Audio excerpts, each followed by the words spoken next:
안녕하십니까 여러분. 저는 육군사관학교 군사사학과의 심호섭 교수입니다. 먼저 여러분들 육사에 미리 입학하신 것을 다시 한번 축하드립니다. 제가 서 있는 바로 이곳은 육군사관학교의 우당도서관이라는 곳인데요.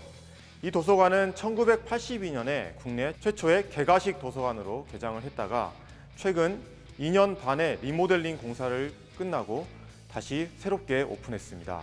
아마 여러분들이 정식으로 입학하고 나면 가장 많이 이용할 장소 중 한 곳일 텐데요. 여러분들은 그 누구보다도 전쟁에 관심이 많고 또 국가를 지키기 위해서 육사에 지원을 하셨을 텐데요. 그런 의미에서 과연 전쟁이 무엇일까? 네, 정말 쉽지 않은 물음이죠.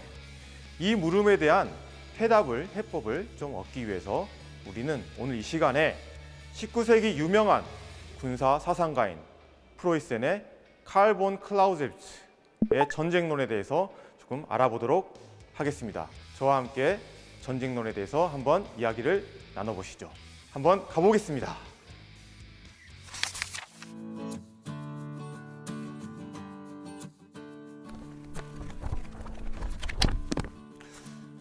그렇다면 왜 전쟁론일까요? 사실 전쟁의 본질을 논한 수많은 책들이 있습니다. 그럼에도 불구하고 많은 사람들이 전쟁론을 전쟁 연구의 바이블로 꼽고 있습니다. 사실 제 주변에도 완독한 사람들이 별로 없어요. 그런데 이 책에 어떤 글귀를 인용해서 어떤 주장을 펼치는 그런 사례들은 엄청 많습니다. 결국 이 책이 그만큼 가치 있고 중요하다는 의미겠죠. 이 책은 긴 호흡을 갖고 정말 시간의 여유를 갖고 읽어야 되는 책입니다. 그런 의미에서 지금 조금 시간이 있는 여러분들이야말로 이 책을 읽을 수 있는 좋은 찬스가 아닐까라는 생각을 해봅니다. 오늘은 제가 여러분들에게 이 책을 어떻게 하면 쉽게 그리고 끝까지 읽을 수 있을지 알려드리도록 하겠습니다. 국내에 전쟁론을 번역하고 풀이한 많은 책들이 있지만 여러분께 이제 추천을 드리자면 저는 비록 이 책이 온전한 번역서는 아니고 전쟁론을 해설한 책이긴 하지만 김만수 선생님의 전쟁론 강의를 추천을 드립니다.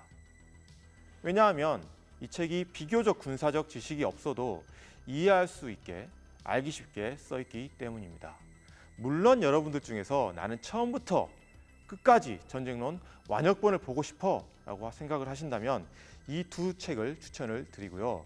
또한 여러분이 나는 영어가 완벽해 라고 생각하시는 분이 있다면 마이클 하워드와 피터 파렛이 번역한 On War라는 영문판 전쟁론을 추천을 드리겠습니다.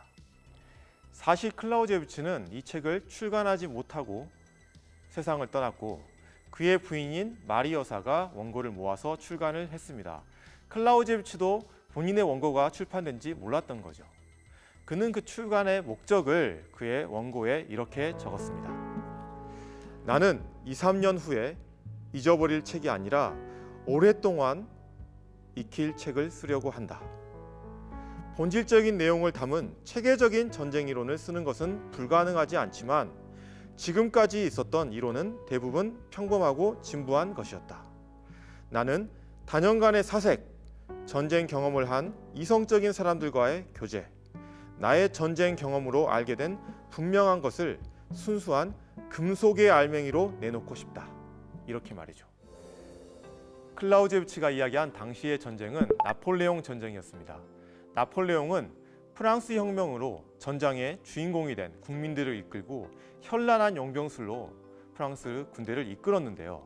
이러한 나폴레옹 전쟁에서 클라우제비츠는 전쟁의 본질을 파악하려고 했던 것입니다. 물론 이 책에는 그 전쟁의 본질과 관련된 수많은 이야기를 담고 있습니다. 그런데 오늘 이 시간에 그걸 다 이야기는 할 수 없고 제가 핵심적인 부분만 여러분들께 알려드리도록 하겠습니다. 클라우제비츠의 정의에 따르면 전쟁은 우리의 의지를 상대방에게 강요하는 그런 폭력 행위를 말했는데요. 그리고 클라우제비츠는 전쟁은 카멜레온과 같다며 전쟁은 상황에 따라서 그 성격이 변화할 수 있다라고 이야기를 합니다. 어떨 때는 극단적인 그 폭력이 치닫는 절대전 또는 총력전의 형태를 띠기도 하고요. 어떨 때는 폭력이 완화되고 그 다음에 전쟁의 목적 자체가 제한되는 제한전쟁의 모습을 띠기도 합니다. 이렇게 성격이 다르긴 하지만 그 안에 있는 엑기스, 본질은 변하지 않는데요. 그런 거를 설명하기 위해서 클라우제비치는 삼위일체, 즉 트리니티, 전쟁의 삼중성이라는 프레임을 이야기를 합니다. 그렇다면 이게 뭔지 한번 알아보도록 하겠습니다. 첫째로 전쟁은 극도의 적개심과 증오감을 띈다는 그 폭력성을 이야기하는 게 바로 이제 일극인데요. 주로 이 부분은 국민들이 담당한다고 이야기를 합니다. 두 번째로 전쟁은 개연성 그리고 우연성, 마찰 요소가 있다는 건데요. 이건 주로 군대가 담당하는 요소가 되겠습니다. 세 번째로 이제 클라우제비치가 이야기한 삼극은 바로 전쟁의 이성적인 요소, 합리적인 부분인데요. 주로 이거는 정부가 담당한다. 즉 정부에 있어서 전쟁은 정치적 목적의 수단이다라고 해석을 하시면 되겠습니다. 어떤 전쟁이든 상황에 따라서 어떤 요소가 커지면 이런 성격이 나타나고 이 세 가지 중에서 어떤 요소가 커지면 또 다른 성격이 나타나는데요. 그럼에도 불구하고 이 세 가지 요소는 항상 전쟁에 담겨져 있다. 이렇게 해서 전쟁의 본질을 파악하는 게 바로 삼위일체라는 중요한 툴이 되겠습니다. 전쟁론은 크게 8개의 편으로 구성이 되어 있습니다.